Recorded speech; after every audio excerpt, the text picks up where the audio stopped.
కొంచెం back side పడండి, కొంచెం బ్యాక్ పడండి. బ్యాక్ పోతే పిల్లలు పెడతారా? ఒక్క స్టెప్ వెనక్కండి.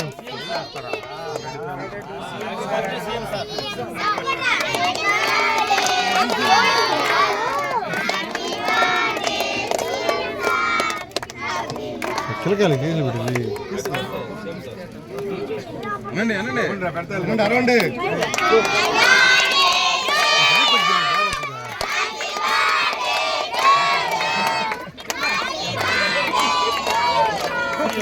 పిల్లకాయలు రావాలి, ఏమొస్తున్నా నేనేం చేస్తున్నా. కొంచెం వెనక్కి బాగుంది సరేనా. ఓ అమ్మాయిలు పక్కన పెట్టాలి.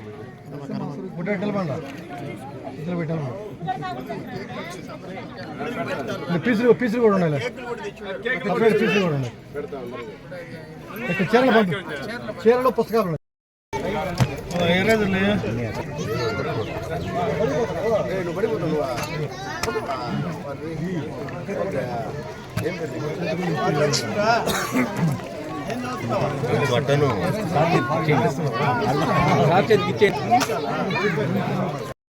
లక్ష్మమ్మ, జయమ్మ, కిష్టమ్మ, విజయలక్ష్మి,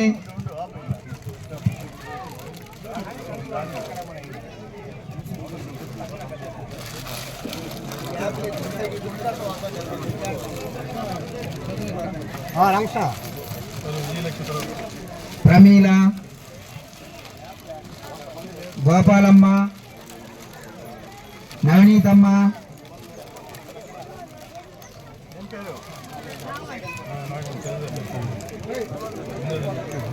బాలమ్మ, సుజాతమ్మ,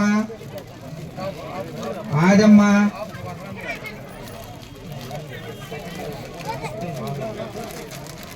సుభాషిణి,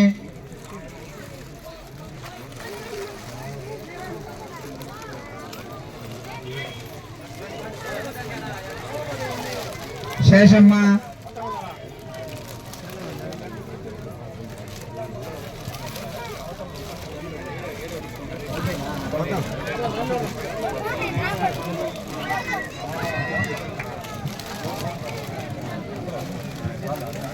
ఫాతిమా,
చంద్రబాబు నాయుడు గారి 75వ జన్మదినం నేను గిరిజనుల మధ్య జరపాలని చెప్పి జరిపించాం.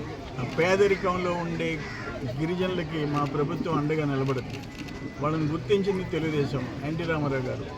30 రూపాయలు ఆయన పెన్షన్ మొదలు పెడితే ఈ 4000లో 2840 రూపాయలు చంద్రబాబు నాయుడు గారు పెంచింది. ఆయన P4, ఆయన పోలవరం రాజధాని ఆయన ఒక బ్రాండ్. కొంచెం అంతకుముందు 2020, అంతకుముందు హైటెక్ సిటీ, ఆయన తెచ్చిన ఇంజనీరింగ్ కాలేజెస్. ఈరోజు లక్షల మంది ఇతర దేశాల్లో సాఫ్ట్వేర్ ఇంజనీర్స్ అంటే చంద్రబాబు నాయుడు. ఆయన గేమ్ చేంజర్. ఆయన ఆయన దూరదృష్టితో ఆలోచిస్తాడు. ఇప్పుడు 2047 చెప్పినా డెఫినెట్గా దాని ఫలితాలు రాబోయే జనరేషన్స్ అనుభవించి తీరుతాయి. ఈరోజు ఆయన ముఖ్యమంత్రి అయిన తర్వాత వ్యవస్థలన్నీ గాడిలో పడ్డాయి. అంతకుముందు అసలు పరిపాలన లేదు. మొత్తము ఇరిగేషన్, అగ్రికల్చర్, R&B, ఎడ్యుకేషన్ అన్నింటినీ సర్వనాశనం చేసింది గత ప్రభుత్వం. ఈరోజు చంద్రబాబు నాయుడు గారు, అనుభవజ్ఞుడైన చంద్రబాబు నాయుడు గారు ఇచ్చి గాడిలో పెడుతుంది. ఆయన ఒక రిపోర్ట్లో దేశంలో ఉండే ముఖ్యమంత్రుల్లో అత్యుత్తమ స్థాయిలో ఉండే నంబర్ 1 ఎవరంటే చంద్రబాబు నాయుడు గారు అని చెప్పేసి ఆ రిపోర్ట్ ఇచ్చిన విషయం మనం చూసాం. అటువంటి నాయకుడు ఆంధ్రప్రదేశ్కి ముఖ్యమంత్రి కావటం, ఆయనతో కూడా నేను మోర్ దెన్ 40 years నేను పనిచేయటం నా అదృష్టంగా భావిస్తున్నా.